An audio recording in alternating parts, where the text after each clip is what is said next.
Olá galera, estamos começando mais um Foco na História aqui pela HD TV, Hugo Delão Channel. Galera, esse Foco na História especial de férias. Durante esses 30 dias, 34 dias de férias que eu tenho das escolas que eu trabalho, né? Eu aproveitei para tirar aproximado 20 dias para ficar na região do Cariri, principalmente na cidade do Crato.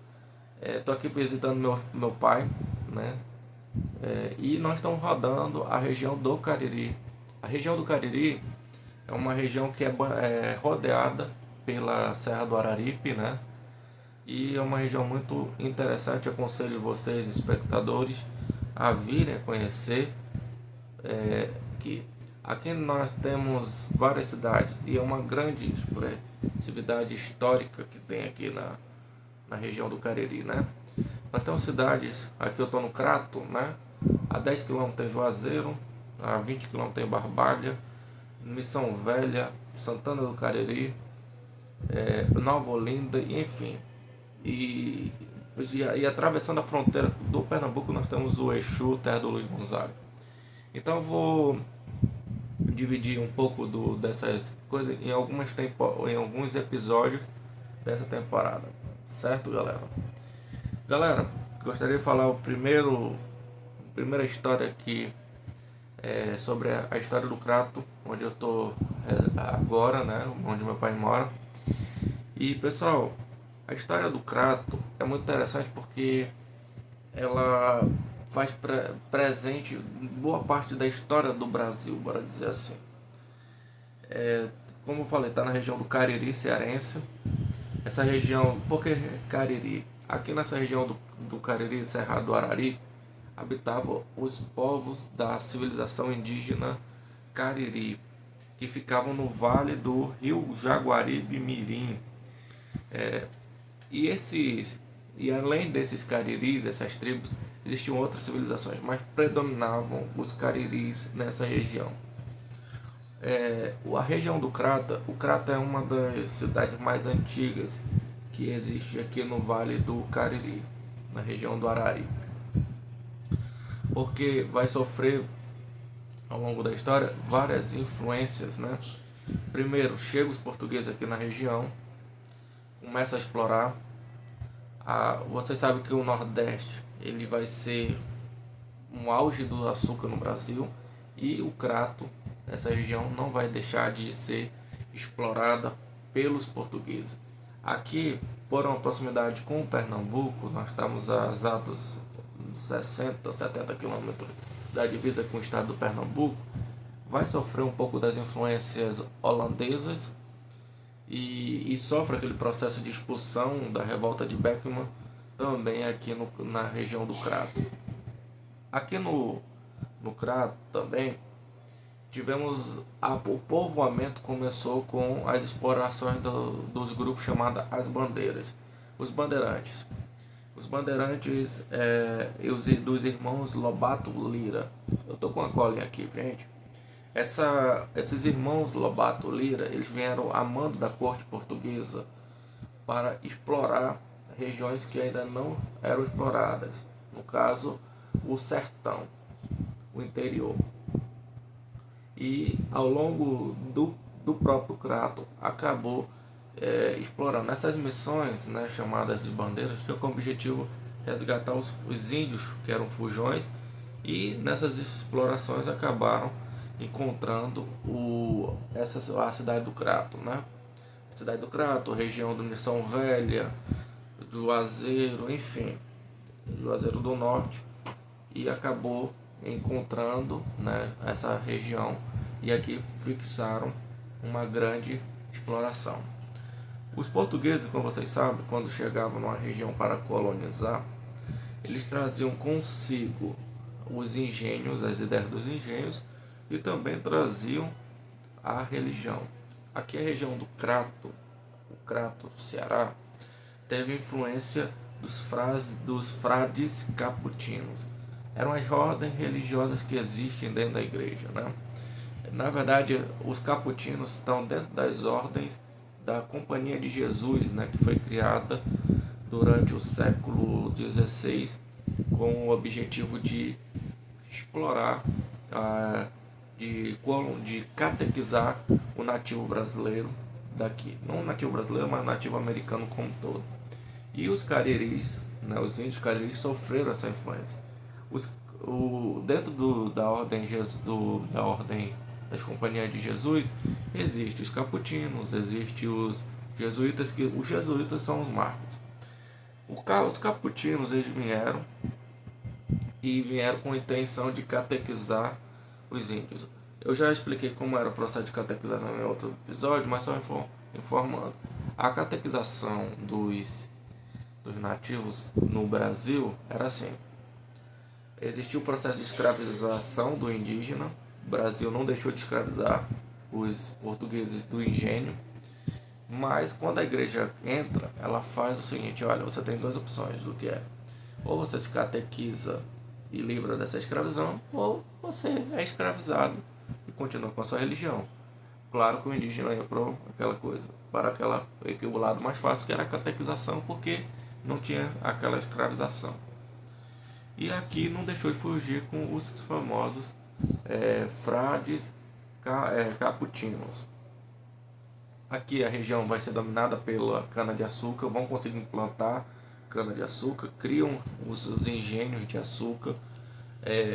Conversando muito com os moradores mais antigos, até exatos 40 anos atrás, a região do Crato era dominada por muitos engenhos. Hoje reduziu muitos engenhos, mas você passa muitas regiões, aqui na redor do Cariri, você encontra muita cana-de-açúcar e alguns engenhos que fazem aí as iguarias, como cachaça, que era um produto de exportação para a África em troca de escravizados. Aqui sofre essa influência também dos escravizados, do açúcar para a Europa, do melaço, enfim.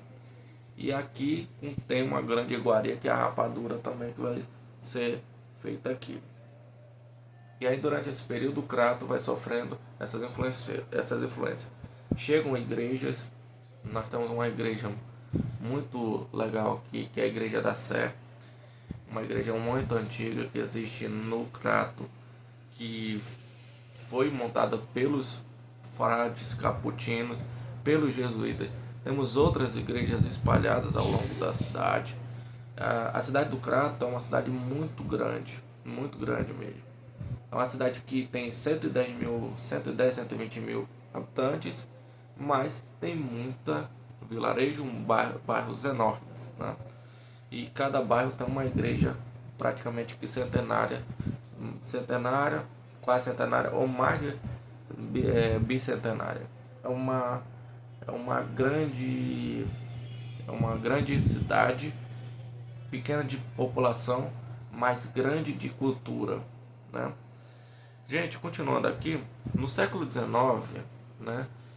O século XIX é o marco da história do Brasil, porque a gente vai viver com um processo chamado de processo de independência. E a região do Crato vai ser uma grande influência. Durante o ano de 1808, que é a chegada da corte portuguesa no Brasil, chega a família que é muito tradicional na região do Araripe, que é a família Alencar. Essa família Alencar, ela chega e ela vai se estabelecer em 3 estados, né? O Ceará, região do Araripe, por toda a região da Serra do Araripe.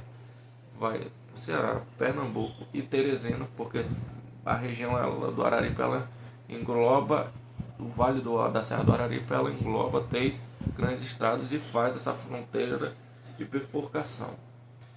E a família Alencar em Portugal tinha uma grande influência, muito grande. Conseguiu títulos de nobreza por Dom João VI, né, que era príncipe regente na época, e aqui se estabelece também a família Alencar. E durante o século XIX,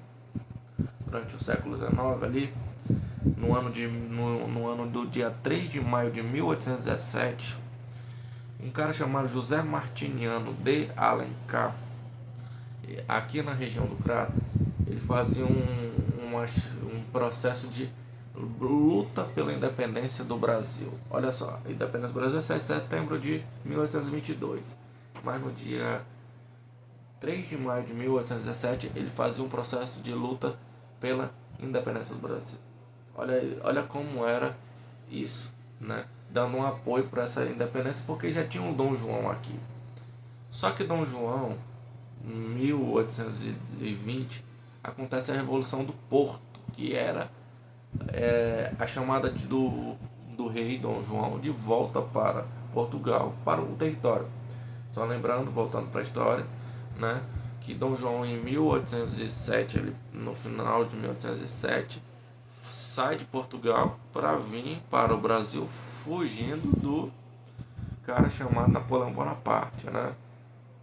Aqui, ao chega na Bahia, muitos que estavam na sua comitiva vão para o Nordeste e, claro, tá a família Alencar no meio e se espalha por toda a região do Araripe.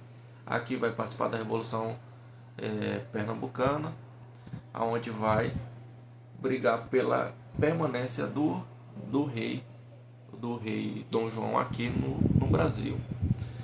E aí José Martiniano de Alencar faz esse processo, né? No século XIX é declarada a independência do Brasil no dia 7 de setembro, né? Com as influências do coisa. Vai existir a Confederação do Equador. Essa confederação era uma greve que acontecia nos países, nas regiões do Brasil abaixo da linha do Equador, principalmente o Nordeste, e vai ter um protesto que vai existir contra o Dom Pedro I. Dom Pedro I sai do poder, entrega o cargo para voltar para Portugal, para mandar em Portugal, deixa seu filho Dom Pedro II. E nesse processo, a região do Cariri tem aí o seu avanço e tudo mais. E aí nós temos uma curiosidade, né? O Crato do século XIX para o século XX tinha uma maior extensão territorial da região do Cariri, como era a capital praticamente do Cariri, porque tinha várias vilas ao redor. Uma das vilas se chama Juazeiro do Norte, né? Juazeiro do Norte fica a exatos 10 quilômetros daqui do Crato. É uma cidade que ela está hoje conurbada. Quando a gente fala conurbada, tá quase, a gente não sabe onde começa o limite do Crato, termina o limite do Crato e começa do Juazeiro. E aí, Juazeiro do Norte no século XX vai se tornar independente. Se torna independente com um cara que nasceu na região, o padre Cícero Romão. O padre Cícero. O padre Cícero, ele entra na política para buscar a independência da região do Juazeiro do Norte, aonde ele consegue essa independência do município do Crato, que já era considerado Crato, né? E é considerado independência, mas tem uma grande revolução.